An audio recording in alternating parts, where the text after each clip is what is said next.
ગુજરાતમાં વરસાદના વધુ એક રાઉન્ડની આગાહી કરવામાં આવી છે। આગાહીકાર અંબાલાલ પટેલે કરી આગાહી 19 થી 22 સપ્ટેમ્બરે રાજ્યમાં આવી શકે વરસાદી ઝાપટા।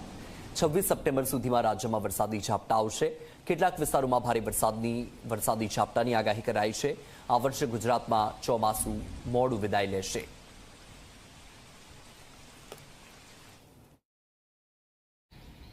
આ વર્ષે ગુજરાતમાંથી ચોમાસું મોડું પાથ પરત ફરશે અને સાથે જ આગામી સમયમાં વરસાદ કેવો રહેશે એ આગાહીકાર અંબાલાલ પટેલ પાસેથી જાણીશું।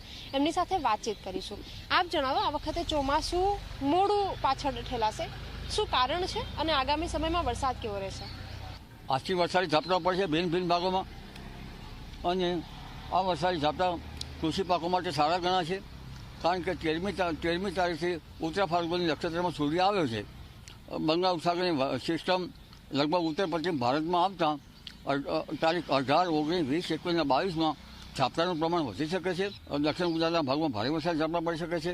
સૌરાષ્ટ્રના દક્ષિણ ભાગોમાં ભારે વરસાદ ઝાપટા પડી શકે છે। અન્ય ભાગમાં વરસાદ ઝાપટા પડી શકે છે। પંચમહાલના ભાગમાં ભારે વરસાદ ઝાપટા પડી શકે છે। મધ્ય ગુજરાતના ભાગમાં ભારે વરસાદ ઝાપટા પડી શકે છે અને ઉત્તર ગુજરાતના ભાગમાં હળવા ભારે વરસાદ ઝાપટા પડી શકે છે। દાંતાના ડુંગરાળના ભાગમાં પણ વરસાદ ઝાપટા પડવાની શક્યતા રહેશે। આ ઉપરાંત સાબરકાંઠાના ભાગોમાં, અરવલ્લીના ભાગોમાં પણ વરસાદ ઝાપટા પડવાની શક્યતા રહેશે। વરસાદમાં હજુ તક 22 સપ્ટેમ્બર એક સિસ્ટમ બનશે, 28 સપ્ટેમ્બર એક સિસ્ટમ બનશે, 3 ઓક્ટોબર એક સિસ્ટમ બનશે।